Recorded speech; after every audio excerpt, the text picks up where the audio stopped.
Alhamdulillah sehat selalu. Nah, oke, mungkin agar tidak banyak memakan waktu teman-teman, bisa kita mulai diskusi kita untuk pada malam hari ini. Assalamualaikum warahmatullahi wabarakatuh. Waalaikumsalam warahmatullahi wabarakatuh. Yang saya hormati, saya banggakan dan saya cintai seluruh narasumber yang sudah hadir, baik narasumber khusus maupun narasumber undangan khusus. Yakni ada Kang Hilya Rijal, kemudian juga ada Kang Heri Pras, dan ada Kang Uce, Kang Mahesa. Terima kasih sudah menyempatkan waktunya untuk hadir. Berdirinya saya di sini sebagai moderator yang akan menata rapi acara pada malam hari ini. Jadi agar netralitas saya terjaga, walaupun saya kenal beberapa narasumber dengan akrab, tapi saya akan di tengah-tengah, saya akan tawasul. Diskusi ini terbagi menjadi 3 bagian, akang-akang semuanya, agak 3 sesi. Pertama, syarah penjelasan sesuai dengan tema yang kita bahas. Yang kedua, tanya jawab antara narasumber. Yang ketiga, kesimpulan poin yang disepakati oleh 2 belah pihak. Kemudian ada syarat-syarat yang syarat ini nanti bisa juga dipertimbangkan oleh para narasumber apabila tidak sesuai. Syarat pertama, masing-masing diberi waktu 3 menit untuk menjelaskan pertanyaan atau menjelaskan jawaban.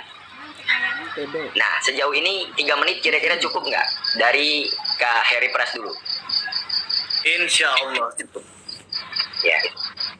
Jadi nanti kalau waktu yang dipakai itu cuma 1 menit, kita kasih kepada yang menjawab atau yang bertanya menit-menit berikutnya.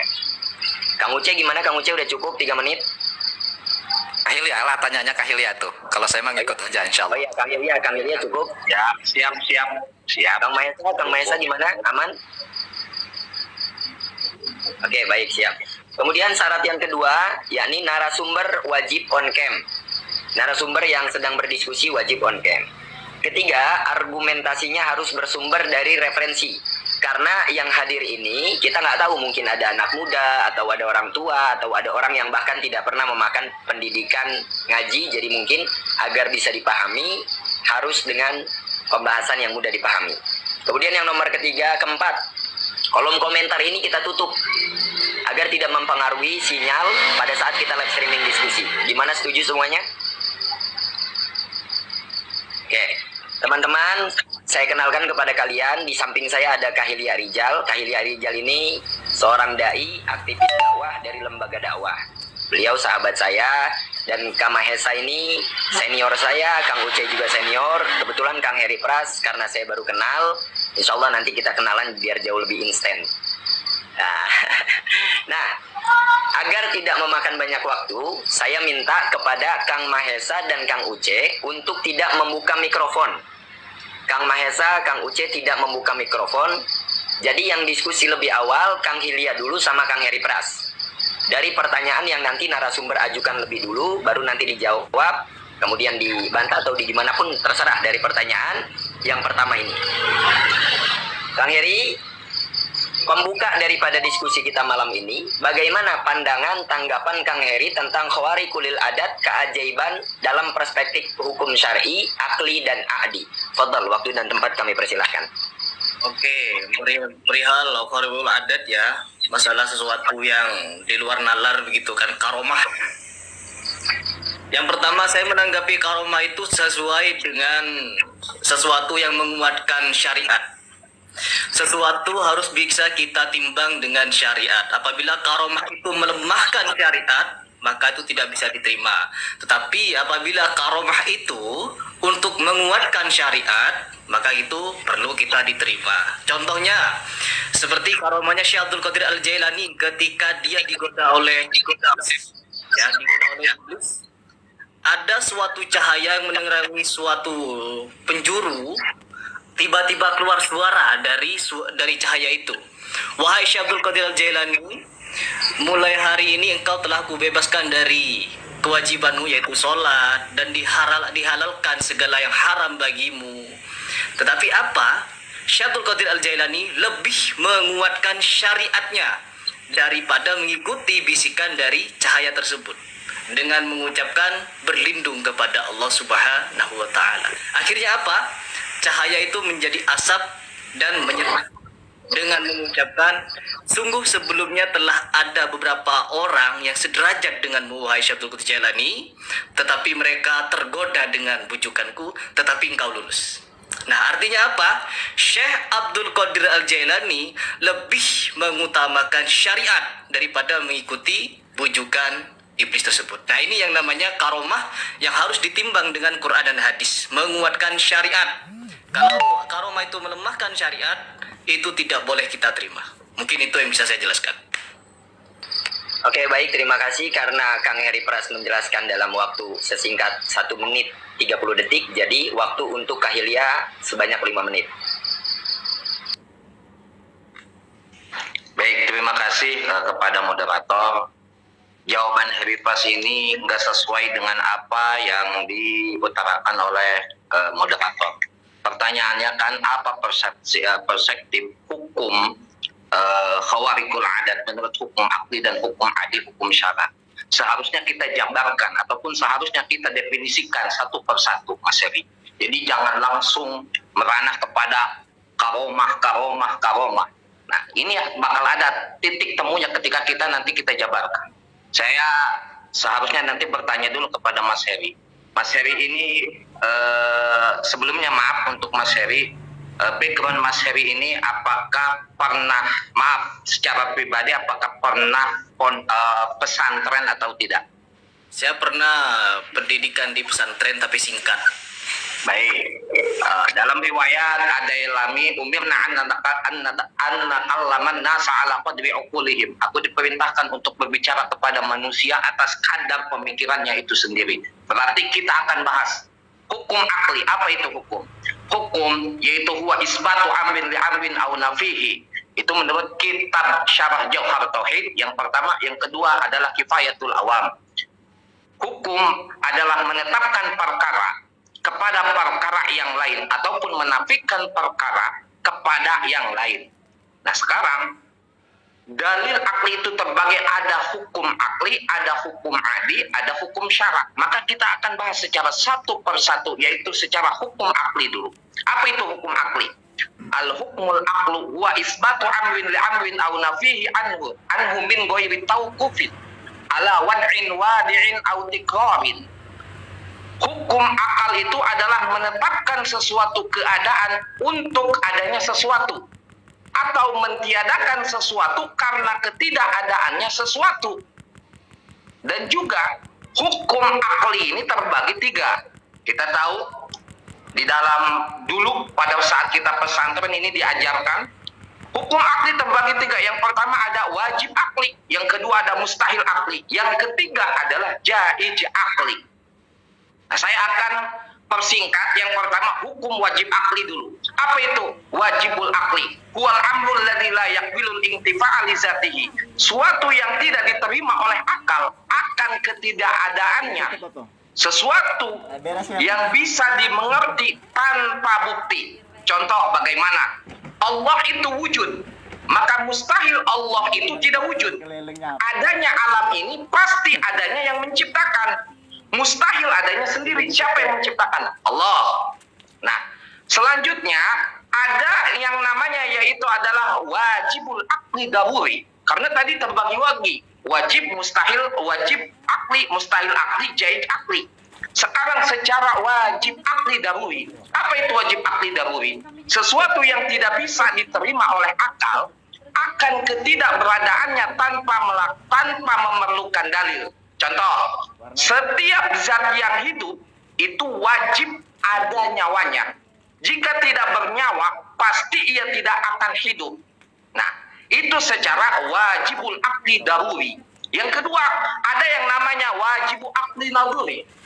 Wajib akli naduri yaitu adalah sesuatu yang bisa dimengerti setelah menggunakan bukti, atau sesuatu yang tidak bisa dimengerti oleh akal akan ketidakberadaannya dengan bersenderkan kepada dalil. Mana contohnya? Seperti Allah itu ada. Mana dalilnya? Allahu khalaqas samawati wal ard. Artinya wajib akli daruri, naduri, dan mustahil akli daruri, naduri itu ada ketergantungannya kepada sifat Allah. Sekarang kita bahas secara jaiz. Nah, ini inti daripada pokoknya. Apa itu jaizul akli? Jaizul akli, Mas Heri bisa dijelaskan jaizul akli paham atau tidak? Kalau tidak, biarkan saya yang menjelaskan. Oh, baik. Al-jaizul aqlu huwal amrul ladzi yaqbilul intifa'a was subuta ala tanawubi fayastawi imkanu wujudihi wa adamihi. Jaiz akli yaitu sesuatu yang mungkin saja ada atau tidak adanya. Jaiz ini terbagi dua. Satu, jaiz daruri. Sama. Kedua, jaiz naduri. Jaiz daruri yaitu adalah jaiz yang tidak memerlukan dalil ataupun keterangan. Contoh, ada seorang ibu-ibu melahirkan anak kembar. Kejadian ini mungkin saja bisa terjadi atau mungkin saja tidak terjadi dan tanpa menggunakan dalil. Ini adalah jaizul akli yang daruri. Waktunya habis. Silakan Kang Heri, 3 menit dari sekarang. Oke, tadi menjelaskan masalah dalil akli ya, masalah pendapat ke akal ini. Yang pertama saya menanggapi hal ini itu berdasarkan sesuatu yang dipernyatakan oleh Kang Hilya kemarin. Ya, yang pertama Kang Hilya menjelaskan mengenai Syekh Abdul Qadir Al-Jailani. Menurut kitab apa itu kemarin saya tidak tahu, itu lupa. Kitab apa kemarin? Dr. Nadir, satu karangan Ibnu Hajar Al-Asqalani, yang kedua adalah kitab Jawahirul Qala'id yang dikarang oleh Syekh At-Tadafi Al-Hambali. Ya, di situ akan menjelaskan perihal Syekh Abdul Qadir Al-Jailani yang berbicara dengan malaikat Malik. Dan pertanyaan saya, kejadian itu di nerakakah? Kang Hilya, kejadian itu di nerakakah? Iya, betul, kejadian itu. Betul. Berarti Syekh Abdul Qadir Al-Jailani ke neraka? Betul. Sudah disiksa di neraka berarti? Betul. Dan itu berdasarkan referensi. Dan itu berdasarkan referensi Syekh Ali Al-Ghurasani. Ya, apakah neraka itu sudah ada berpenghuni?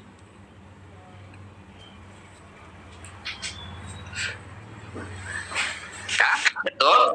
Oh, berarti Kalau melihat dalam redaksi, iya, kalau melihat redaksi seperti itu, ketika Syekh Abdul Qadir Al-Jailani, coba sebutkan dalilnya di mana di neraka itu sudah ada manusia disiksa.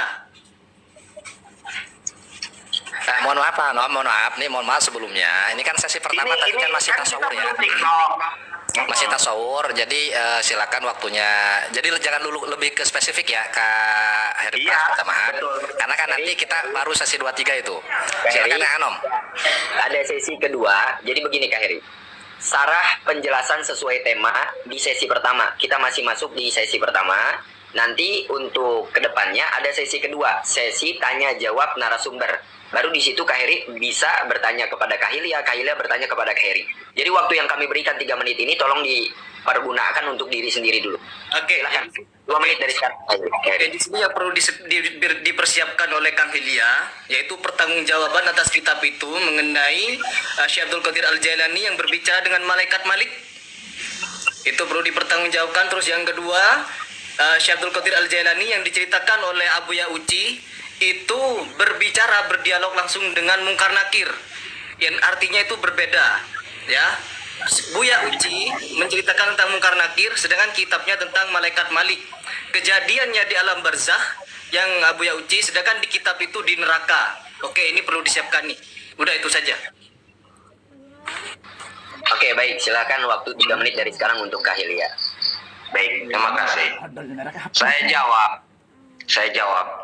Mas Herifat, ini pendapat daripada riwayat daripada Syekh Ali Al-Ghurasani. Syekh Ali Al-Ghurasani, qala Syekh Abdul Qadir Al-Jailani, sa'altu malikan khazinan nar, Ketika Syekh Abdul Qadir bertanya kepada malaikat neraka yang diceritakan seperti itu riwayatnya daripada Syekh Ali Al-Khurasani yang dikarang oleh kitabnya dikarang oleh Ibnu Hajar Al-Asqalani Gubdatun Nadir.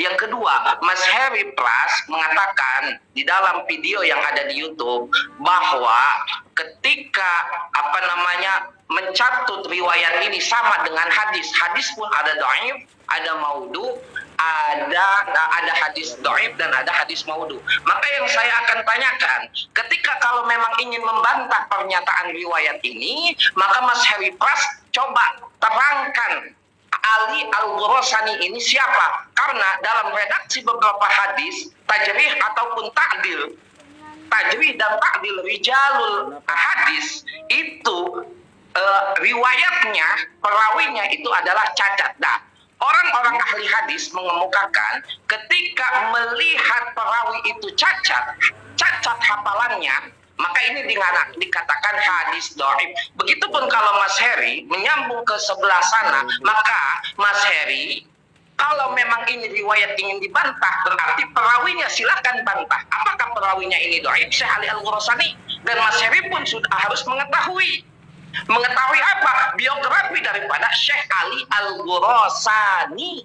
Dan ini bukan saya yang berkata, di dalam kitab Gubdatun Nadir karangan Ibnu Hajar Al-Asqalani, yang kita tahu Ibnu Hajar Al-Asqalani adalah pengarang kitab Syarah Sahihul Bukhari. Yang kedua, kitab ini dikarang oleh Syekh At-Tadafi Al-Hambali. Jadi kalau Mas Heri ingin menelusuri periwayat ini sesuai apa yang diungkapkan Mas Heri di video YouTube-nya, yang mencontoh kepada hadis, ada hadis dhaif, ada hadis maudhu. Sedangkan kita tahu hadis dhaif itu ada perawi yang cacat. Syaratnya perawi cacat itu tidak bisa digunakan sebagai hadis dhaif. Maka ini pun Syekh Ali Al-Khurasani silahkan cari biografinya, cacat atau tidak. Waktunya sudah habis, silakan Kang Heri untuk menjawab 3 menit dari sekarang. Nah, kalau di perihal bab ini ya, kita itu menimbang kepada Al-Quran dan Al-Hadis tadi.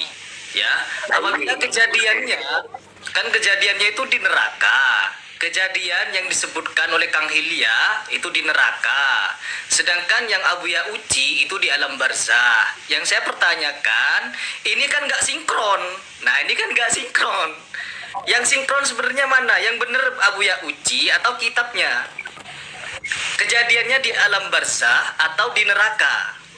Berdialognya bersama malaikat Malik atau Mungkar Nakir? Yang saya tanya ini. Atau lebih lagi di situ, tunggu saya dulu. Enggak, Mas Heri itu gini dong, itu ada dua.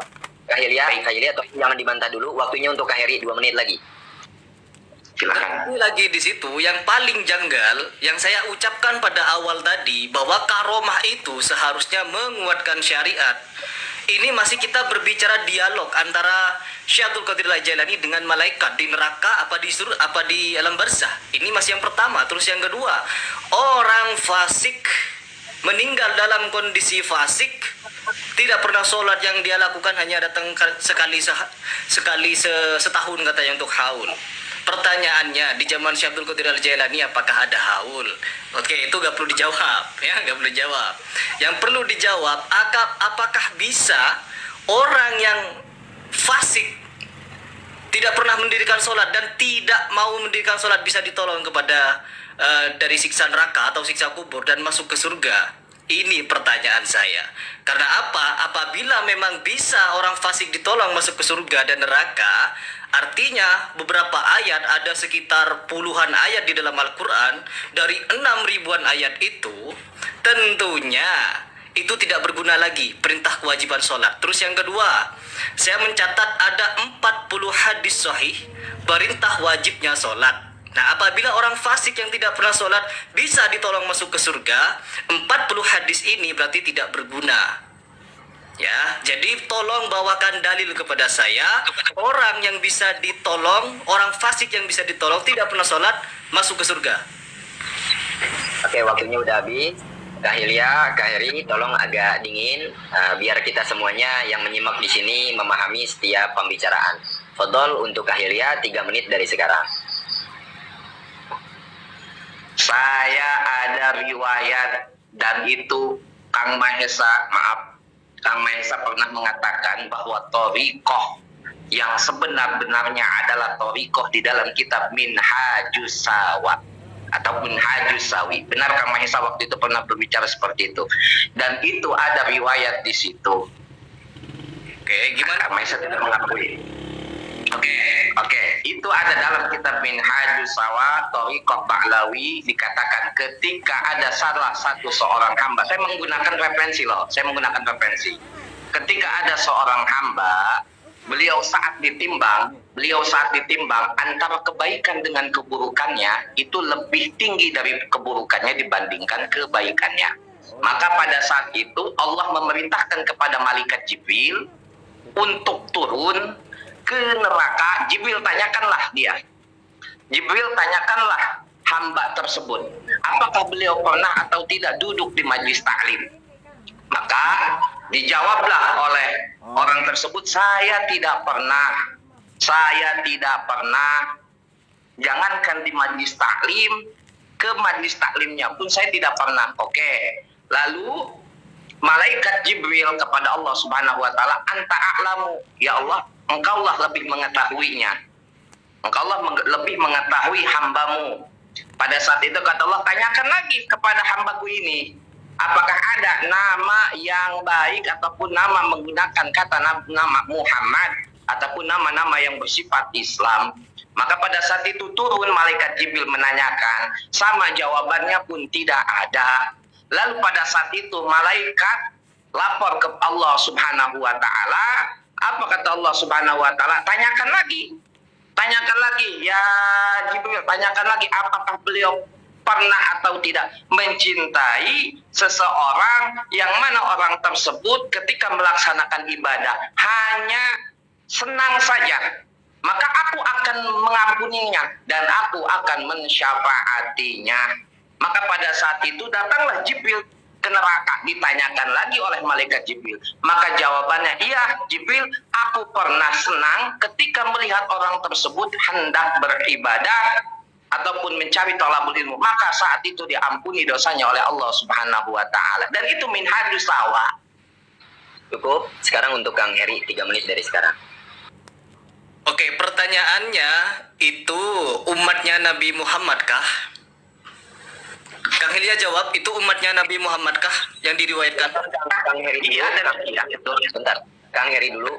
Karena tadi sudah disebutkan referensinya, nanti Kak Heri Kita bisa. sudah Kak Hilya, Jadi saya tuh ingin Kang Heri Pas itu yang tadi itu belum kejawab. Syekh Ali Al-Ghurasani pun beliau belum menjawab apakah itu mu'allal ataupun mu'addal. Sudah cukup Kak Hilya. Ini waktu untuk Kak Heri, jadi bukan tanya jawab antara narasumber, ini ada di sesi kedua kita. Jadi karena tadi Kak Hilya sudah memberitahu referensinya, nanti silakan Kak Heri cari 3 menit dari sekarang untuk Kak Heri. Oke, tadi yang dijelaskan oleh Kang Hilya adalah di mana orang tersebut ditimbang amal baik dan buruknya. Oke, penentu amal baik dan buruk ini diterima oleh Allah Subhanahu wa taala tentunya melalui sholat. Apabila baik sholatnya, maka baik seluruh amalannya. Apabila buruk amalannya, maka buruk semuanya. Berarti kalau orang itu sudah ditimbang, berarti sholatnya, nah bisa dijawab sendiri. Terus yang berikutnya, kata Allah Subhanahu wa taala, fawailul lil musallin. Celakalah bagi orang yang sholat. Orang yang sholat celaka. Orang yang lalai dalam sholatnya celaka. Ini belum yang meninggalkan. Belum meninggalkan sholat celaka. Lalai dalam sholatnya dan riya dalam sholatnya celaka.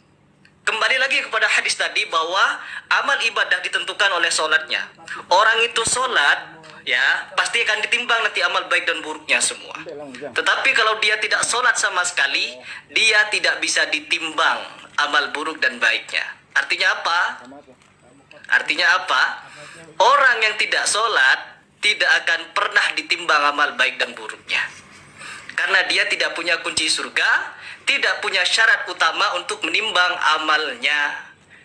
Paham? Ini adalah hadis sahih yang dinyatakan oleh Rasulullah SAW. Oke, baik, 3 menit dari sekarang untuk Kak Hilya. Saya hanya ingin mengutarakan Satu, Mas Heri ini tidak sesuai referensi, maka saya nyatakan kalau ingin berdiskusi silahkan cari referensi. Saya akan menyatakan di dalam salah satu kitab Jawajib an Iktirafil Kabair, Inna rahmatullah, dan itu adalah ayat Al-Quranul Karim, Inna rahmatullahi qaribum minal muhsinin. Sesungguhnya rahmat Allah itu hanya untuk rahmat Allah itu qaribum minal muhsinin, dekat dengan orang-orang yang berbuat kebaikan. Dan di dalam kitab Jawajib an Iktirafil Kabair, Ibnu Hajar Al-Haytami mengungkapkan bahwa rahmat Allah itu ada 100. Yang 99 itu nanti, yang satu itu diturunkan ke alam dunia. Dan itu dikatakan di dalam Jawajib an Iktirafil Kabair, ketika walaupun memang kita sedang ketika kita artinya kita maksiat, ataupun ketika memang kita melakukan hal-hal yang istilahnya tidak sesuai, maka di situ ada rahmat Allah. Maka dalam Al-Quran, Inna rahmatullahi qaribum minal muhsinin. Oke, Kak Heri, Kak Hilya, kita masuk ke sesi kedua, yakni tanya jawab narsum, tapi dengan tema yang sama, karena kebetulan saya sebagai moderator dan mungkin teman-teman di bawah juga belum menemukan titik terang. Ini kasusnya masih sama, Kang Heri Pras, boleh nanti di sini tanya jawab, jadi tidak terukur oleh waktu. Khawarikulil adat, yakni artinya keajaiban, diukur dalam perspektif hukum syar'i. Hukum syar'i ini nanti ada haram, mubah, makruh, sunnah, dan lain-lain. Kemudian akli dan a'di itu seperti apa? Fadhol, silahkan. Ini tidak diukur oleh waktu.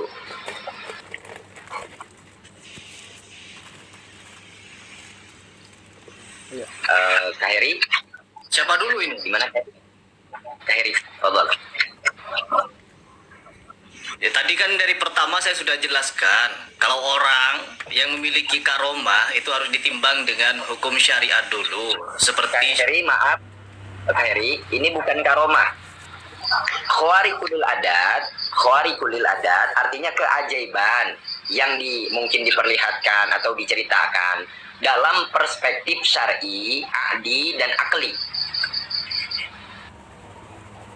Oke, di bagian akal ya, nggak bisa diterima oleh akal gitu kan. Ya, kalau bisa kami meminta tiga-tiganya, baik dari adi, akli, dan syar'i. Tadi kan saya menjelaskan itu perihal karomah, ya, karomah yang harus ditimbang dengan syariat itu. Saya cuma menangkap apa yang disampaikan oleh Kang Hilya di sini. Perihal orang yang dikaromahkan dia pergi ke neraka gitu. Katanya di neraka itu ada orang yang disiksa. Tadi saya nanya apakah di neraka sudah ada orang yang disiksa. Terus yang kedua, ceramah Abu Ya'uci, dia berdialog dengan malaikat Mungkar Nakir di alam barzah. Nah, itu tidak bisa diterima di akal kita atau melalui dalil pun tidak bisa. Karena apa? Antara kitab yang dibacakan oleh Kang Hilya dengan cerita yang disampaikan oleh Abu Ya'uci itu sudah tidak nyambung itu. Tidak nyambung. Terus belum lagi menyelamatkan orang fasik.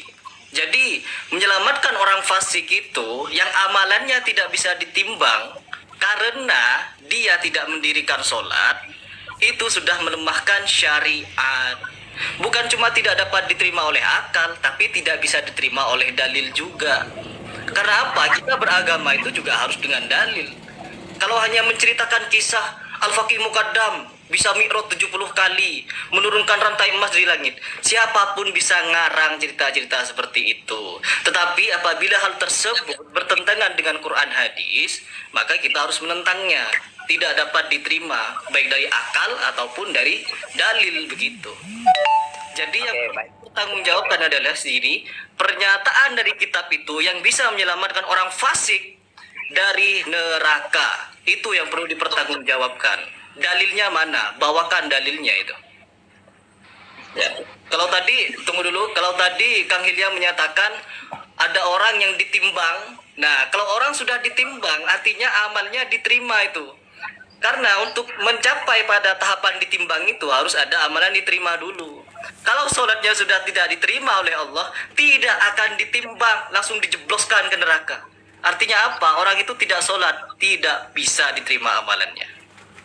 Oke, baik. Itulah teman-teman tanggapan tentang Khawarij dalam keajaiban perspektif hukum syar'i, akli dan ahli versi Kang Heri. Sekarang versi Kang Hilya. Fadhal, silahkan. Sekali lagi Mas Heri ini nggak nyambung. Ini kan ditanya tentang definisi, tentang pengertiannya bagaimana. Sekali lagi ini nggak nyambung. Lam yatasil bi akhiri syai'un. Setidaknya Mas Heri itu mengemukakan tentang referensi loh. Karena memang ini ada kaitannya secara hukum akli, hukum adi, dan hukum syara.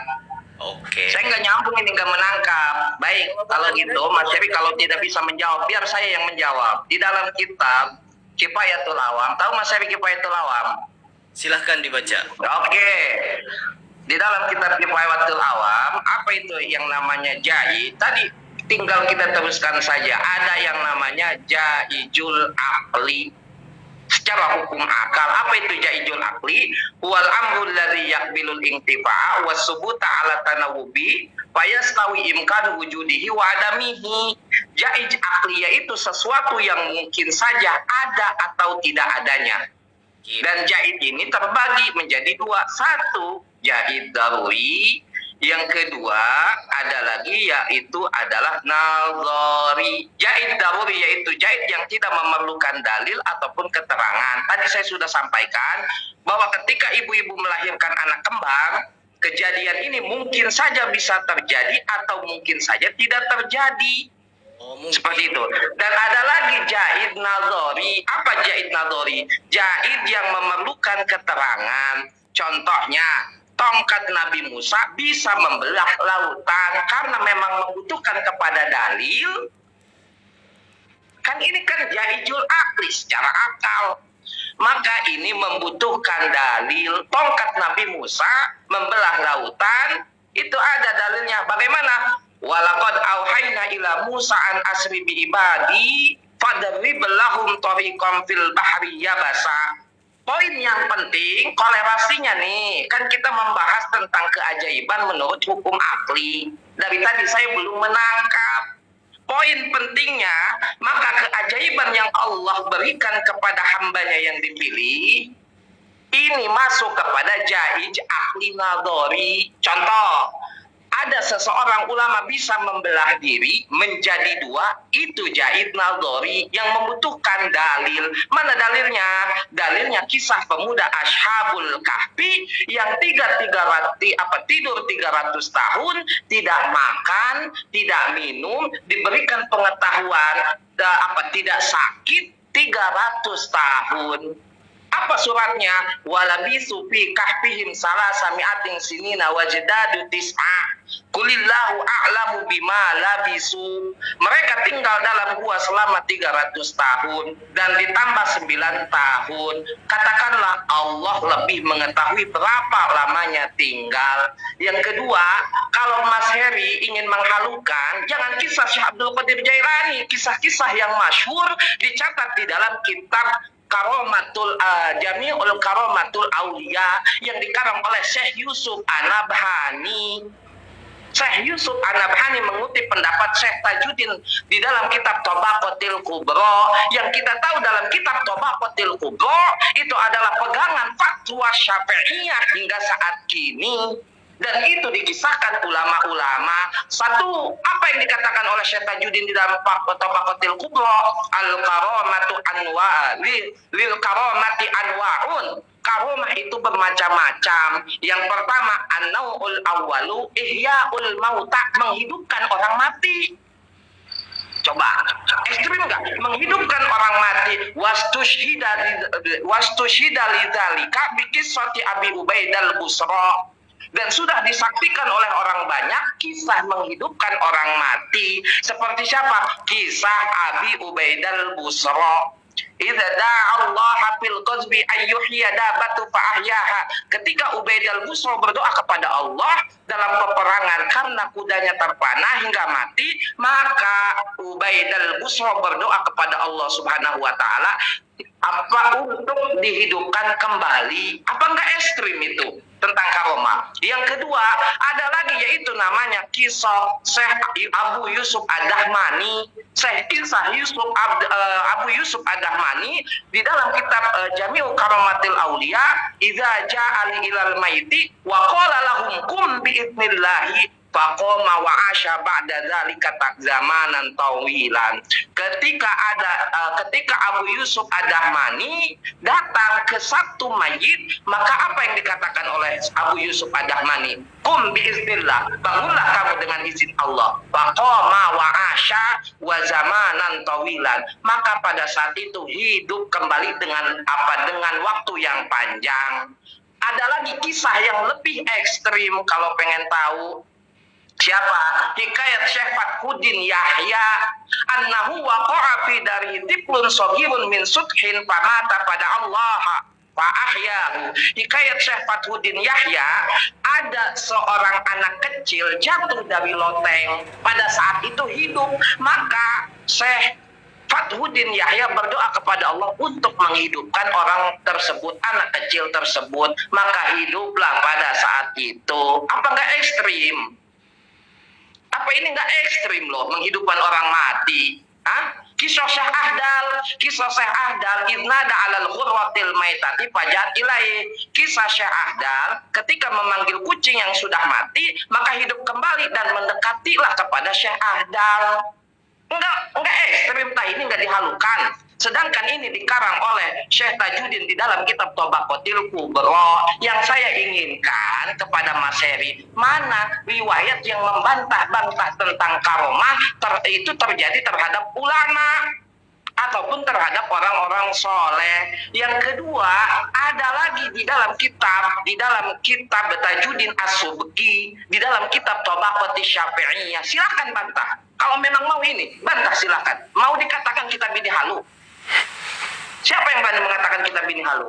Ahaduha masya'a wa za'a bihaitsu la yunkiruhu illa jahilun mu'anidun min anwa'il karamati lil ulama wassolihin. Poinnya itu, sesuatu yang sudah masyhur dan tersebar luas bihaitsu la yunkiruhu, dan memang tidak ada yang mengingkarinya, min anwa'il karamah, dari bermacam-macam karomah, lil ulama, kepada ulama dan solihin, illa jahilun mu'anidun, kecuali orang bodoh yang menentangnya.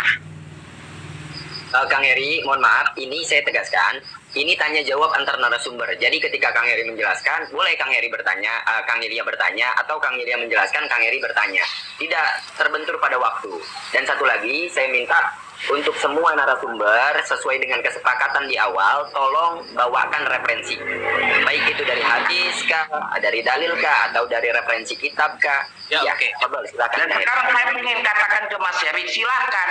Mas Heri, ada tidak kitab yang membantah tentang persoalan karomah? Di sini dinyatakan dalam Tabaqatil Kubra, wastusyidan lizalika bi ihya'il mauta. Orang banyak menyaksikan orang mati pun dihidupkan kembali. Ada tidak? Itu saja saya minta. Silakan. Kang Mahesa bisa menjelaskan hal ini. Nah, enggak, ini saya ke ente, jangan ke Mahesa. Saya di sini narasumber, belum dipersilahkan ngomong tadi. Ya, Jadi Kang bingung, Mahesa, kebanyakan mohon harus.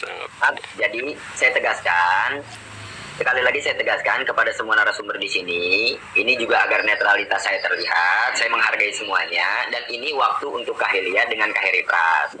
Lebih dulu. Nanti kalau di tengah pembahasan Kahilya dan Kaheri Pras tiba-tiba Kang Mahesa bicara, maka saya langsung mempersilahkan Kang Uce untuk bicara, pun begitu sebaliknya. Dari Nanti tadi sebenarnya Kang Anom, dari tadi banyak ya saya juga menemukan banyak kengawuran. Cuma saya menghormati pemilik room, kapan saya dipersilakan ngomong, kan bingung karena saya tamu di sini. Mau ngekat ya enak gitu, ini udah lama, ini setengah jam lebih nih kok saya belum dipersilakan ngomong gitu loh. Ya udah, begini dah, biar kita sama-sama enak, biar saya juga menghargai semua narasumber.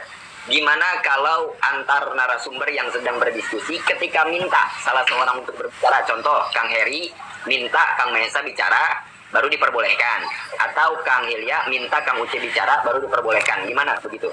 Kang Heri gimana? Kang Uce, Kang Hilya, Kang Mahesa aman? Aman, aman. Oke, siap. Kan dilanjut dulu pembahasannya Kang Heri dan Kang Hilya, mangga. Fadal.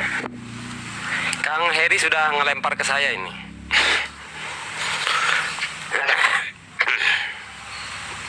Begini ya, yang pertama posisi Kang Heri itu mempertanyakan, saya rangkum semua yang sudah dibahas ya. Betul, Kang Heri itu posisinya mempertanyakan karena juga sudah disinggung oleh Kang Hilya bahwa itu perkara jaiz akli ya. Jadi mempertanyakan itu perkara boleh. Kemudian berkaitan dengan manhajus sawi dan yang lain sebagainya, itu sudah bukan ranah karomah. Kejadian itu di dunia yang namanya karomah itu, Kang Hilya. Itu yang pertama.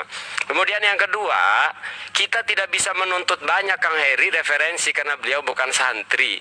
Beliau posisinya mempertanyakan kepada perkara jaiz akli, itu wajar dan boleh. Yang kedua, poin inti nih, argumen semua yang disampaikan Kang Hilya itu tidak sinkron juga. Kalau Kang Heri dianggap tidak sinkron, kita masih maklum lah. Orang awam, anggap saja, mohon maaf Kang Heri, jangan kesinggung ya. Nah, yang dibahas Kang Heri itu sebuah kejadian, suatu kejadian, bukan menafikan adanya karomah. Sementara argumen, sandaran yang dibawakan oleh Kang Hilya semuanya tentang keberadaan karomah. Sebenarnya semua argumen yang disampaikan oleh Kang Hilya itu nggak kepake dalam konteks pembahasan Kang Heri. Sama sekali nggak kepake karena Kang Heri percaya adanya karomah, saya percaya adanya karomah. Yang kita persoalkan sekarang adalah tentang terjadi tidak Aba Lutfi membelah dua. Jadi argumen semua Kang Hilya itu termentahkan karena belum sampai ke situ pembahasannya. Ada apa tidak gitu. Jadi nanti kalau sudah ada, semua yang dipaparkan Kang Hilya itu kejadiannya real ada. Idrib Sokal Bahar semuanya ada. Nah, bagaimana setelah ini ada? Itu yang lalu kemudian kita sebut karomah gitu loh. Jadi tentang teori semua itu sebenarnya tidak berlaku untuk menanggapi Kang Heri. Sama sekali tidak. Kemudian ada, saya ingin menanggapi di manhajus sawi ya, tentang karomah. Itu sudah bukan karomah lagi Kang. Kalau udah di akhirat itu urusannya sudah nggak ada komen. Tapi di sini ada poin penting karena Allah menurunkan nas di dalam Al-Qur'an. Wa allaisa lil insani illa ma sa'a, masalahnya gitu loh. Jadi wajar kalau Kang Heri mempertanyakan itu loh. Mohon maaf saya juga menemukan banyak ketidaksambungan ya jawaban pertanyaan Kang Heri, jawaban Kang Hilya dari pertanyaan Kang Heri. Karena ada nas wa allaisa lil insani illa ma sa'a wa la taziru waziratu wizra ukhra. Itu. Kalau kejadian di alam barzakh, di neraka itu sudah tak membahas tentang karomah, itu udah gak nyambung sebenarnya. Karena itu adatnya di neraka memang begitu, kuasa Allah, suka Allah. Udah nggak konteksnya, nggak ngebahas adat lagi gitu loh. Jadi ngapain kita berdalil tentang yang aneh-aneh gitu. Dan kita ini semua, Kang Heri, saya termasuk. Jadi kalau mau mendiskusikan itu sebenarnya siapa sih saksi yang melihat Aba Lutfi terbelah menjadi dua? Mestinya itu yang dibahas. Kalau karomah, semua orang di sini meyakini kok adanya karomah. Lalu Kang Hilya menekan Kang Heri Pras, mana dalil yang menafikan karomah? Saya katakan kafir yang menafikan keberadaan karomah. Karena karomah ada di Al-Quran, ada di hadis. Itu bukan konteksnya pembahasan malam hari kita ini. Siapa orang yang membelah Aba Lutfi? Masa iya karomah menunjukkan orang mengabaikan sholat? Yang kemudian yang kedua, ada narasi yang diceritakan, masa enggak sholat? Orang awam melihat sosok enggak sholat lalu mempertanyakan itu wajar, bukan suudzon. Tidak bisa dikatakan itu suudzon. Ada misalnya Aba Lutfi sampai berhari-hari enggak sholat, terus kok enggak sholat? Itu bukan suudzon. Kok enggak sholat? Itu bukan suudzon karena lahiriahnya vakum bidzuahir. Ini kalau real ya. Maka sebenarnya membicarakan ataupun mengkritisi, menanggapi Kang Heri itu sebenarnya saksinya siapa? Kejadiannya kapan? Karena gini, saya pernah masuk ke ruangannya Aba Lutfi, Kang Hilya. Cerita itu kita analisa tanpa logik. Gini, Aba Lutfi itu punya dua ruangan. Satu di bawah, satu di atas di kamar pribadi. Jadi di mana kalau pertemuan itu di bawah, nggak mungkin Aba Lutfi nyuruh tamu masuk ke kamar. Kalau di kamar, semua perangkat ada di situ. Saya pernah masuk ke dalamnya Aba Lutfi masalahnya. Jadi cerita ini banyak keganjilan. Nah, Kang Heri mempertanyakan itu bahkan sampai mengambil keputusan tidak percaya. Itu sebenarnya masih di tahap wajar. Jadi mohon maaf, dalil semua tentang jaiz semua itu nggak kepake dalam pembicaraan hari ini. Sama sekali nggak kepake. Karena kita sedang mempertanyakan ada atau tidak. Kalau sudah ada, baru dalil turun. Hujah itu diterapkan. Lawang kejadiannya belum tentu ada kok. Kemudian Kang, begini, tentang misal peristiwa muridnya Syekh Abdul Qadir Jailani, kan bahasanya jawaban. Mohon maaf saya juga keberatan bahwa ada muridnya Syekh Abdul Qadir Jailani. Mohon maaf saya agak lamaan karena saya baru diberi kesempatan. Ditanya man rabbuka, jawabnya Syekh Abdul Qadir Jailani. Narasi seperti ini jujur saya keberatan Kang Hilya. Karena itu bukan raddus sa'il. Itu bukan jawaban. Ditanya man robbuka, panik yang diingat Syamsul Qadir Jalani. Syamsul Qadir bimakna tolong. Itu masih kita terima cerita itu. Tapi kalau narasinya sudah berbeda, nanti kita tafsir, kita rinci lagi. Kok bisa ada pertanyaan man robbuka, jawabnya Syamsul Qadir Jalani? Maka itu bukan sebuah jawaban, tapi sebuah reaksi dari kepanikan. Itu takwil. Nah, artinya begini, oke, takwil. Nah, itu juga kita menerima, Kang, cerita itu, keberadaan cerita itu. Maksudnya Itu wajar takwil. kalau narasi ketika menyampaikan dipertanyakan itu wajar. Jadi berkaitan dengan Abah Lutfi membelah dua itu sebenarnya simpel. Kita ragam-ragam nemuin Abah Lutfi sama Kiai siapa itu, gitu. Gitu Iya, mestinya. enggak kan gini, namanya gini, soalnya kan dalam PT awalnya Mas Heri membedah permasalahan itu. Maaf ya, saya memuliakan nama-nama guru saya karena memang saya tidak akan menyebutkan karena kenapa saya tidak menyebutkan, karena saya memuliakannya, mentakwilinya. Betul. Di awal dilihat di itu Mas Heri itu berbicara bahwa ini halu. Nah, sedangkan Islam mengajarkan seharusnya tabayun, jangan langsung menghukumi sesuatu, kan gitu dong. Ataupun bertanya kepada orang yang lebih paham, fasalu ahla dzikri in kuntum la ta'lamun. Gitu loh. Nah, sekarang kalau memang mau kita bahas apakah ada atau tidak, mari kita bahas. Tapi siapkan, kami mempersiapkan redaksi kitab-kitabnya. Seperti itu loh, siap. Kang Mahesa. Gitu, ini kan ilmiah. Maka dari tadi saya menyimak Mas Heri ini nggak nyambung, soalnya saya pintar dalam beberapa referensi beliau yang memang biasanya bukan dalam paham agama, gitu loh. Ilya, saya percaya adanya karomah. Yang saya pertanyakan adalah kejadiannya ini benar-benar terjadi atau tidak. Saksinya siapa? Baik. Nah, kalau gitu Kak Uce, silahkan Kak Uce. Terus yang kedua, kalau kejadian yang dianggap karomah itu di akhirat, orang fasik yang bisa ditolong masuk surga, tolong hadirkan dalilnya orang fasik tidak pernah sholat bisa masuk surga. Itu saja. Ya, wajar Kang Heri mempertanyakan itu karena terkait ini jaiz akli, jaiz nadori ya. Jadi mempertanyakan itu sementara nasnya wala taziru waziratu wizra ukhra wa alaysa lil insani. Jadi mempertanya ketika ada pengecualian, wajar Kang Heri menanyakan hujah gitu. Menanyakan hujah itu wajar. Jangan sampai menghalukan loh Kang Mahesa. Gini. Ini saya pernah ngomong ini, saya dari tadi ini gimana nih, kopi udah 2 gelas belum Silakan ngomong. Kak Uce. Sebentar, terima kasih. Mohon maaf kepada semua narasumber yang saya cintai. Tolong habis bicara langsung di mute biar suaranya nggak pecah dan doubling. Terima kasih. Silakan Kang Ucek. Berarti saya ya. Oke, bismillahirrahmanirrahim. Rabbi syrah li sadri wa yassir li amri wahlul 'uqdatam min lisani. Pertama, saya nggak sepakat kalau Kang Mahesa mewajarkan Kang Heri Pras gitu kan berdebat dengan Kang Ilya gitu. Artinya kan nggak apple to apple ya maksudnya. Di sini justru kita mensejajarkan Kang Heri. Kenapa? Karena beliau sudah berani masuk ke ranah yang memang itu ranah santri, itu satu. Ya, maksudnya kan berkaitan erat gitu loh dengan sosok orang yang banyak muhibbinnya, orang yang banyak pengikutnya, bahkan yang kita kenal ya sebagai orang yang dalun alal khair, orang yang menunjukkan kebaikan, kan seperti itu. Terlepas kita tahu beliau bukan nabi dan pasti ada kesalahan, kan di situ tuh satu. Jadi dalam hal ini kita samaratakan gitu ya Kang Heri ya. Kalau saya mah menyamaratakan itu antara Kang Heri dengan Kang Heri, itu poin pertama.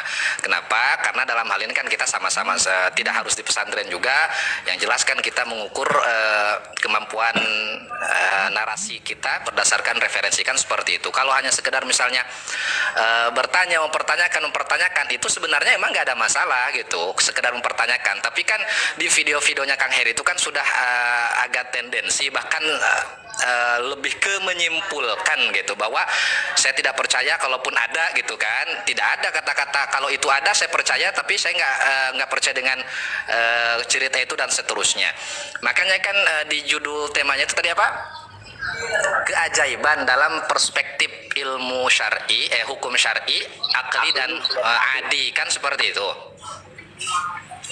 Yang saya maksud kejadian di neraka dan kejadian di alam barzah. Sebentar Kak Heri, sebentar sebentar. Itu udah saya simak dan saya tidak menilai Kang Heri dari 1-2 video enggak ya, tapi dari secara video-video umum yang banyak gitu ya. Jadi enggak mengarah ke satu tokoh. Makanya diambil tema yang umum gitu, biar tidak ada menjurus ke satu tokoh.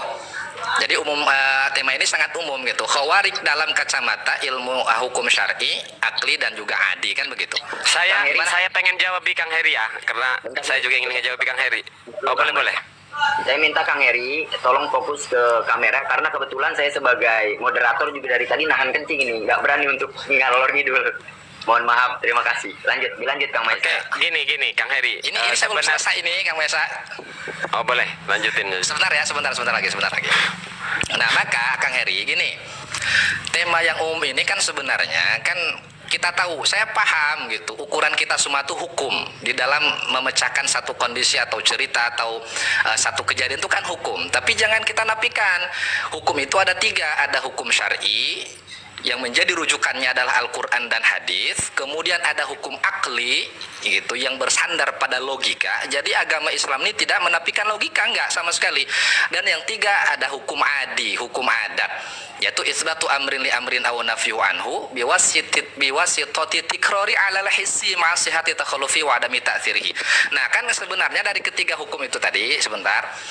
Jadi kan kita nih bisa lebih spesifik. Ini masuknya nih kerana hukum apa gitu loh. Ya, masalah hal-hal yang ajaib ini kan seperti itu Kang Heri ya. Nah, ternyata dari ketiga hukum ini, khawarikulil adat ini masuk ke dalam bab hukum adi, hukum kausalitas, hukum sebab akibat. Itu ketika api kita pegang itu panas dan semua orang kebanyakan pegang api itu panas, maka hukum api wajib menurut hukum adi. Menurut hukum akli nggak wajib. Menurut hukum syar'i nggak wajib juga, karena ada faktanya gitu kan, bahwa Nabi Ibrahim dibakar tak panas kan begitu maksudnya. Supaya nyambung nih ya, supaya nyambung dengan kejadian. Nah, jadi hal-hal ini sebenarnya bermula dari kejadian-kejadian. Nah, saya paham yang dipertanyakan Kang Maesa pun sebenarnya bukan kejadiannya. Kalau seandainya itu terjadi, itu masalah lain. Tapi mempertanyakan apakah benar-benar terjadi kejadian itu, kan seperti itu pada poinnya. Jadi ada 2 poin terpisah di sini. Ada 2 poin terpisah. Nah, saya ingin mengkonfirmasi pertama sama Kang Heri Pras, Kang Heri, karena tadi udah dijelaskan juga nih sama Kang Maesa ya. Kang Heri Pras termasuk percaya nggak dengan karomah wali atau maunahnya orang soleh? Percaya. Siap, biar nggak jadi fitnah ya. Kang Heri termasuk orang yang percaya dengan karomah. Iyalah. Ya Kang Heri, nah siap. Itu udah dijelaskan juga. Ini biar clear ya Kang Heri ya, karena banyak opini di luar itu bahwa Kang Heri termasuk orang yang tidak percaya karomah. Dan kata Kang Maesa tadi sudah tegas, kafir orang yang tak percaya karomah. Kan begitu? Adanya karomah. Adanya karomah gitu secara umum ya. Nah, kemudian gini. Sebentar lagi, 2 menit lagi ya. Boleh. Jadi Kang Heri, dalam perspektif hukum adat gitu kan, ketika ada khawarij, ada keajaiban, itu sebenarnya simple. Ya, sebenarnya simpel. Satu, tabayun, betul-betul itu terjadi atau tidak, kan seperti itu. Ini yang pertama. Ya, in ja'akum fasiqum binaba'in fatabayyanu. Enggak boleh kita nyomot-nyomot dari Google karena Google itu sampah ya. Maksudnya ya apapun masuk di situ gitu kan. Nah, kemudian ketika itu oke, kita pastikan itu terjadi. Nah, simple kita menilai apakah itu termasuk karomah atau maunah atau yang lain, karena kan kita eliminasi ya dari 6 khawarij, mu'jizat irhas, kemudian karomah maunah ya, istidraj dan maunah kita eliminasi 2 karena udah mustahil irhas dengan mu'jizat, berarti posisinya tinggal 4. Seandainya itu terjadi, maka simple kita lihat subjeknya, kita lihat orangnya. Betul. Ketika orang itu istiqomah di dalam syariat, ketika orang itu betul-betul syuhra istifadah, itu adalah orang soleh, orang yang qaimun bihukukillah wa qaimun bihukuk ibadi, orang yang betul-betul menjaga syariat, kan begitu Kang Heri ya. Seandainya ada khawarij, maka itu dipastikan mungkin zon 75% itu maunah atau karomah, kan itu 2. Jadi yang 4 ini 2 jelek bahkan haram hukumnya, dan yang kedua ini bisa dikejar ya di dalam referensi berbagai kitab atau saya sampaikan. Jadi maunah dan karomah ini masih bisa terjadi, cuma mungkin kan bentuknya ini yang kita perdebatkan. Nah, supaya nggak ngalor ngidul, sebenarnya gini Kang Maesa, kita nggak mau menarik kepada satu kejadian sih. Nah, kenapa ada reaksi kepada Kang Heri? Karena Kang Heri ini, mohon maaf Kang Heri ya, mohon maaf, saya belajar objektif. Jadi terlalu khawatir memberikan cacat nalar kepada masyarakat awam. Jadi segala hal yang tidak yang tidak terpahami, tidak masuk logika, itu dianggap tidak bisa terjadi. Padahal hukum syar'i dan akli itu membenarkan bisa saja terjadi gitu. Tidak semua. Betul, saya paham. Makanya saya sampaikan seolah-olah, Kang Heri. Makanya saya sampaikan seolah-olah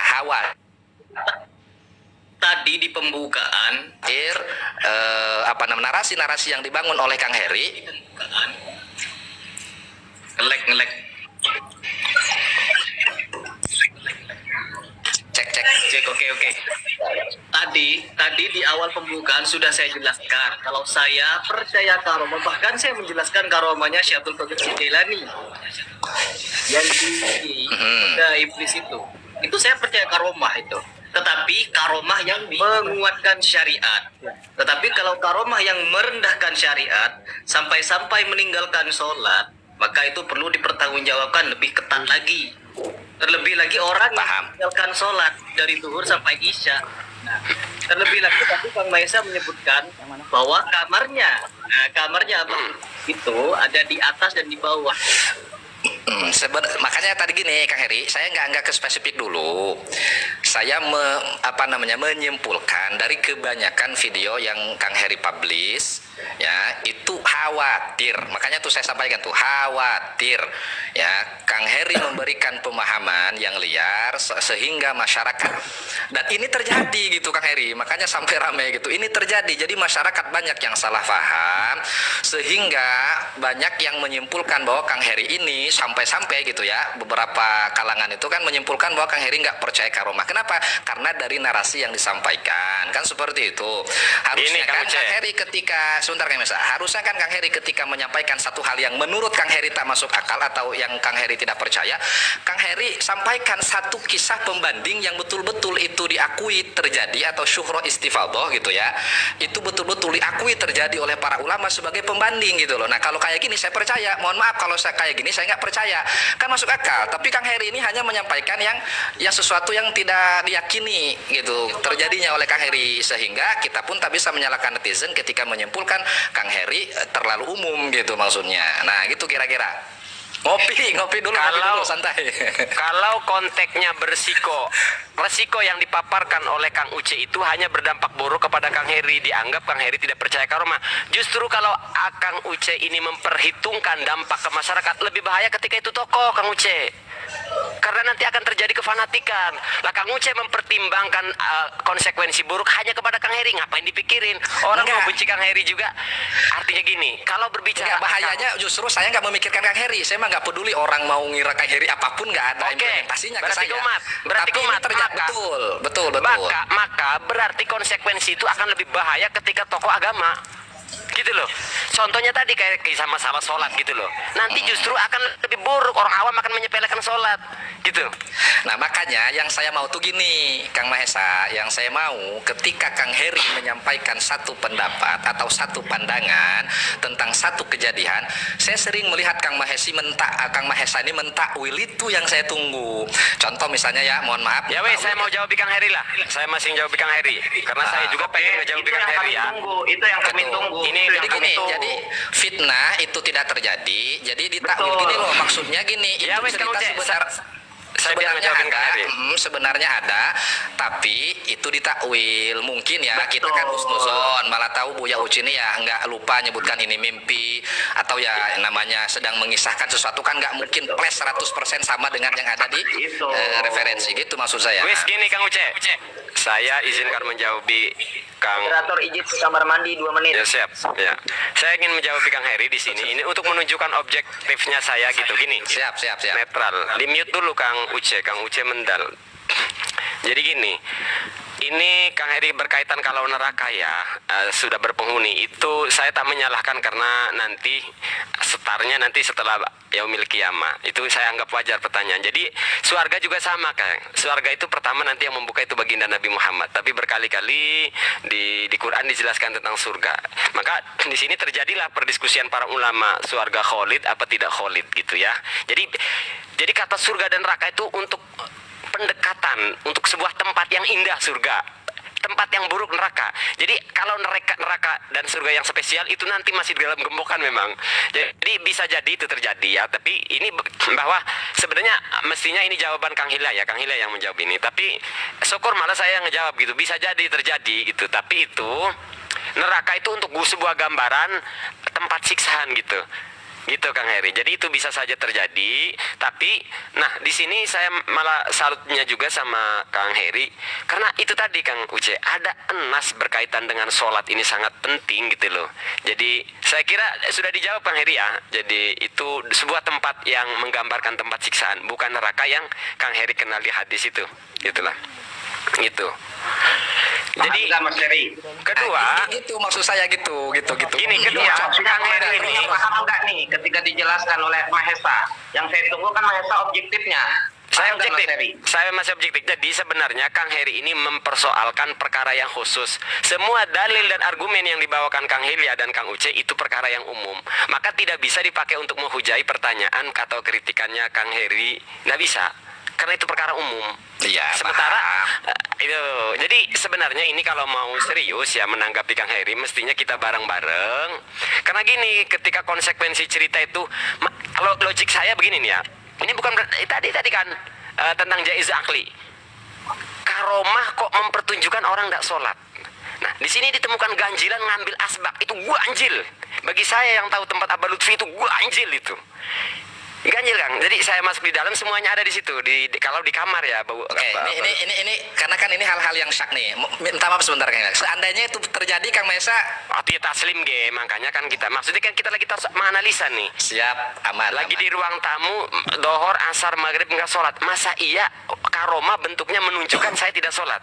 Kemudian ya, ujung-ujungnya silakan ke kamar, ambil asbak. Tiba-tiba melihat Abah Lutfi sholat. Nah, ini kan aneh. Kalau mau masa karoma ditunjukkan seperti itu. Kedua, ganjilnya di posisi kamar nih. Karena saya tahu persis jaraknya atas jauh itu. Kalau ngobrolnya di kamar, ngapain Abah Lutfi nyuruh tamunya ke kamar? Ini kan ganjil. Kan nggak logik tamu disuruh mengambil asbak di kamar. Ini nggak logik. Karena Abah Lutfi itu ada pengawalnya. Standby di situ. Nah gitu loh. Kemudian dengan narasi suudzon, enggak suudzon. Kalau dohor, asar, maghrib nggak sholat, orang kok nggak sholat, itu nggak suudzon. Itu nggak suudzon. Itu wajar. Jadi mending kalau mau masalah ini cepat selesai, kita bareng-bareng ke Pekalongan, tanya langsung Abah Lutfi. Selesai sebenarnya ini. Kapan? Gini Kang. Ya oke. Poinnya sebenarnya Gini, saya Kak Uce, mau Kak Uce dulu silakan. Ya sebentar. Intinya gini, saya mau agak Kang Mahesa berarti ke Pekalongan hanya untuk menganalisa ya. Itu kemarin lah sebelum Kang Heri bikin konten kan, itu udah lama itu. Jadi gini. Lanjut. Poin yang sama antara ya kita semua yang hadir di sini, satu kita percaya kalau orang soleh memiliki keajaiban itu berkutat antara dua ya, Kang Mesa tuh setuju ya, antara maunah atau karomah kan begitu. Kita nggak bisa menetapkan itu maunah, tetapi pasti berputar karena nggak mungkin kita menilai seorang Abah Lutfi itu orang fasik kan nggak mungkin gitu ya. Nah berarti kan di kejadiannya ini, nah maksud saya Kang Heri dan pesan-pesan dari teman-teman saya seperti Kang Mesa gitu, ayo kita tabayun, paling tidak sudahkah Kang Heri menelpon orang terdekat Abah Lutfi, atau kan Buya Uci kan di situ cuma menyampaikan kisah dari guru dari kawannya Kisarwani ya, Kisarwani kalau tidak salah. Buya Uci itu tidak menerima langsung ya Kisarwani gitu. Pernahkah gitu menghubungi? Jadi jangan langsung menjas bahwa itu tidak terjadi gitu maksudnya. Jadi saya nih nggak ekstrim kanan, nggak ekstrim kiri. Saya tidak menetapkan itu terjadi. Saya tidak menetapkan itu tidak terjadi. Cuma pada poinnya Kang Heri dianggap sudah membuat justifikasi terlebih dahulu, belum tabayun sudah menjas. Saya tidak percaya. Kalau masa nggak percaya itu mah nggak masalah ya. Tapi menggiring opini bahwa hal itu tidak mungkin terjadi. Nah gitu. Sedangkan menurut hukum akal itu sah-sah saja terjadi. Bahkan lebih dari itu pun bisa saja gitu. Dan itu menyalahi secara aturan berpikir. Seharusnya kita tasawur dulu baru tasdik. Jangan dulu tasdik lalu tasawur. Ini kan kebalikan, tasdik dulu baru tasawur. Dan itu secara pemahaman akal ataupun cara berpikir logik itu salah. Mas Heri, seharusnya Mas Heri tasawur dulu, baru tasdik. Jangan tasdik dulu, baru tasawur. Nah, maksudnya seperti itu. Jangan harap-harapan Kang Hilya, kasihan Kang Herinya tasawur analisa aja, analisa dulu. Ya. Dari tadi kasihan Kang Herinya gak ngerti jaiz akli, jaiz tadi kasihan.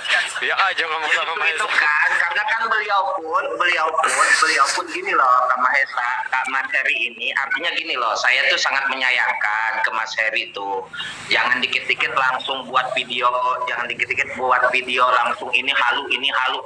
Kami kan merasa, oh ini orang kok gak percaya banget gitu. Nah, kalau memang ahlu sunnah wal jamaah, seharusnya tanya-tanya dulu. Boleh Gitu, saya jawab? seharusnya tanya-tanya dulu. Dan memang kalau misalkan Mas Heri seperti itu, nanti kami anggapannya adalah mu'tazilah. Itu loh. Silakan. Saya Heri, jawab. silakan Kang Heri. Oke.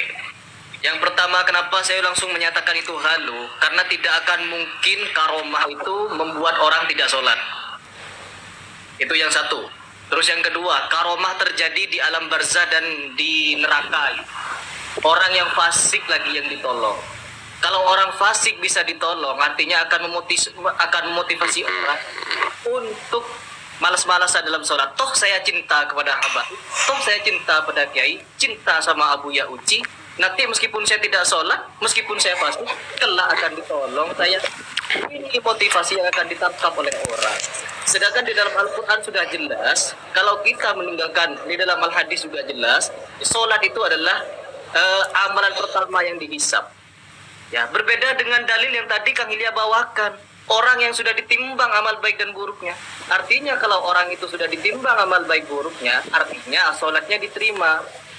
Ya, tetapi kalau orang yang sudah tidak sholat, itu tanpa ditimbang lagi. Ya, karena apabila buruk sholatnya, buruk semuanya. Ini buruk ini. Ini buruk. Belum lagi. Nah, belum lagi meninggalkan. Ya, ini yang saya pertanyakan. Nih, berarti Oke, tahan. Mohon datangkan dalil. Orang yang fasik itu bisa ditolong masuk ke surga. Ya, tanpa sholat. siap. Udah Kang Heri? Saya tambahin, itu memang ada keganjilan Kang Uce di Manhajus Sawi. Nah. Kalau Manhajus saya nggak nyebut Manhajus Sawi ya, karena yang poin yang disampaikan saja tadi. Ada keganjilan, ada ceritakan begini, amalnya sudah ditimbang ya, baik dan buruknya. Berarti semua itu terdokumentasikan, termasuk dia mencintai segala itu. Kok di sini ada ganjil, sudah ditimbang, sudah diuji, kok masih ditanya kamu kan malaikat. Jadi begini, malaikat sudah nimbang tapi nanyain, kamu pernah nggak ikut ngaji? Mestinya itu sudah tercatat. Artinya malaikat tidak memerlukan pertanyaan itu. Wong sudah ada datanya semua. Nah kan di sini kan ganjilnya. Ganjil. Iya jaiz akli, justru karena jaiz akli itu kita menganalisa gitu, mentasawur itu. Loh, katanya sudah ditimbang. Kok malaikat nanya lagi, kamu pernah ngaji nggak? Kerjanya apa malaikat rokit bantitnya? Karena ada ganjil tuh. Ya, berarti gini. Ini kesimpulan Kang Mahesa sama Kang Heri ini beda berarti nih dalam menyikapi kasus Abah Lutfi. Kalau Kang Mahesa tadi taslim, ketika betul-betul itu terjadi, itu meyakini antara maunah dan karomah. Tapi Kang Heri pras, kesimpulannya beda. Sama Kang Ucai udah sepakat. Jangan puter-puterin, kasihan jangan digiring opininya. Sudah sepakat, pastikan dulu itu terjadi baru ke karomah. Udah, kita kepada tadi masalah timbangan. Malaikat sudah nimbang, kok tiba-tiba nanya, kamu pernah nggak ngaji? Ini nggak makul namanya. Enggak, kalau itu kan saya nggak pernah bahas itu. Kang Uci, Saya hanya menyampaikan. Kang Uci izin. Siap. Mungkin ikut Al-Faqih Muqaddam, Malaikat Rokit Atid. Loh, itu bukan pendapat saya, itu dalam kitab Minhajus Sawi. Gini, Habib sebentar. Jen Asmit. Sebentar ini Loh, ya. antum ini lucu loh. Saya hanya mengemukakan di dalam kitab Minhajus Sawi, Habib Jen Asmit. Jika memang itu halu, ya silahkan antum bacakan kitab ini bahwa kitab ini halu loh. Kalau masalah fasik Bagaimana Mahesa gitu. itu bisa masuk surga, itu saya yakin Kang Mahesa pun itu udah ada tahu. Jadi orang fasik itu tak mustahil masuk surga. Ya khruju minan nar man kana fi qalbihi mithqala dzarratin minal iman. Seseorang itu akan keluar dari neraka apabila di dalam hatinya ada setitik keimanan dalam hatinya. Selama dia mukmin walaupun fasik, itu bisa masuk surga ya kalau dalam konteks itu maksudnya. Tapi bukan berarti kita membenarkan kefasikan, enggak. Itu maksudnya. Artinya Kita orang mah- fasik itu ya tetap secara Kang Uce. hukum ya tetap masuk surga gitu. Saya mah lebih senang tawakuf kalau berkaitan dengan akhirat tuh lebih senang tawakuf, cuma hanya menanggapi cerita di Manhajus Sawi doang gitu. Bukan saya nggak mau masuk ke dalam perkara gaib, cukup aman tuh billah kalau kita mah lebih ngerati. Iya, paham, Sebenarnya paham. ngeri. Makanya di sini ngeri gitu, ada cerita-cerita begitu ngeri diceritain gitu loh. Paham. Jadi gitu ya Kang Heri gitu. Jadi kekhawatirannya opini publik kan dalam tafsir Al-Qurtubi ya, di dalam mentafsirkan ayat wala taqfuma laisa laka bihi ilm. Kita ini tidak boleh berbicara sesuatu yang memang kita bukan kapasitasnya ya. Ini pesan. Makanya Imam Mujahid bilang wala tazumma ahadan. Tidak boleh kita meremehkan seseorang yang kita tidak tahu kejadiannya atau seseorang itu seperti apa. Gitu, karena khawatir menggiring opini gini, seolah-olah mempertanyakan bukan kisahnya kalau masyarakat awam gitu kan Kang Heri kan sebenarnya yang dimasalahkan kan kisahnya gitu. Kang Uce, Nah, selesai. khawatir Masalah itu selesai. Jangan diulang-ulang. Nanti saya ngulang-ulang lagi nggak ada ujung. Siap. Udah, Nggak usah sebentar. diulang-ulang. Kalau opini Khawatir. bahayaan tokoh agama, Kang Uce. Kalau opini Paham. dari seorang Heri Pras, jadi sudah nggak usah muter-muter di situ. Lebih bahaya tokoh agama. Udah daripada Heri Pras. Siapa sih Heri Pras pesilat kan begitu? Enggak, saya bukan ke situ maksudnya, bukan. Pokoknya sebentar dulu. Kan yang dipermasalahkan kan ceritanya ya. Toh Kang Heri Pras menanggapi satu kejadian, nggak usah Betul. diputer-puter. Nah, Publik khawatir, nggak khawatir. percaya. Enggak, dan itu terjadi, Kang Maesa itu terjadi. Itu terjadi. Di mana? Bahkan Di orang mana? tasawuf Coba saya kalam. pengen. Di mana?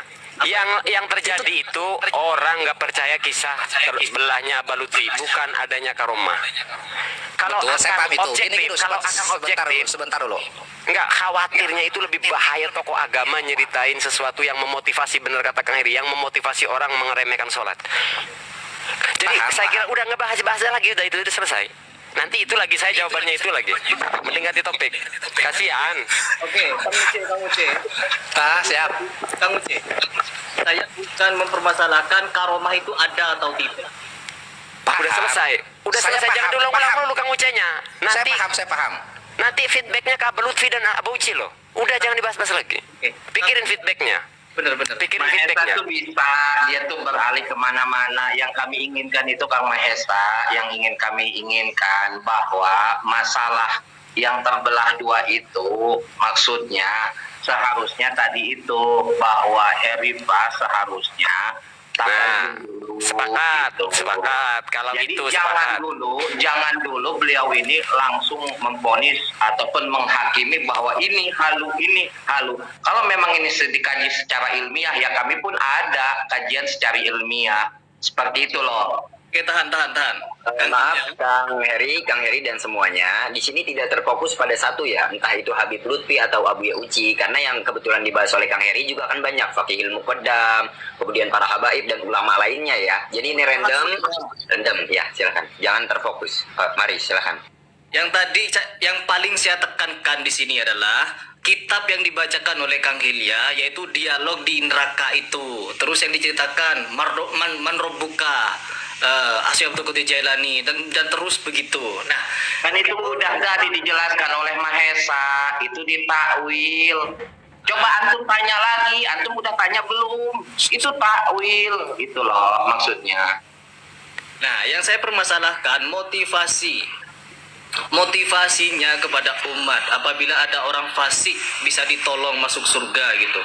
Nah ini motivasinya. Terus yang kedua, karomah dibentukkan kepada orang tidak sholat.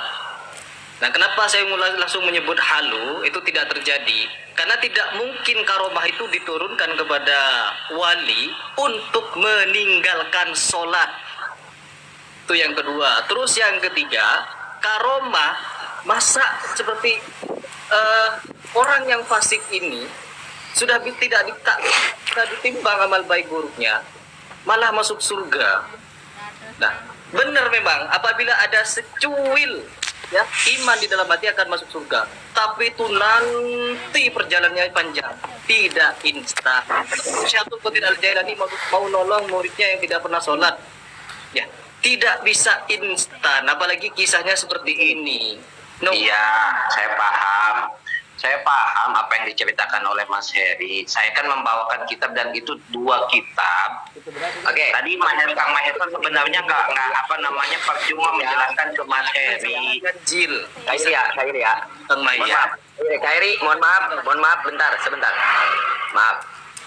Jadi karena Kak Ilya sudah membawakan referensi yang kemudian dipertanyakan oleh Kak Heri bertanya dengan logikanya, yang kemudian Kak Ilya boleh juga menjawab dengan logikanya. Pertanyaannya sederhana, begini, motivasinya orang fasik bisa masuk surga itu apa? Apakah nanti ini berkaitan dengan orang taat juga tidak berhak masuk surga? Nanti silakan dijawab. Yang kedua, wali meninggalkan sholat, untuk apa menjadi wali kalau harus meninggalkan syariat? Nah ini tolong dijawab ini aja, secara logika dulu aja, karena Kang Heri bertanyanya lagi logika juga.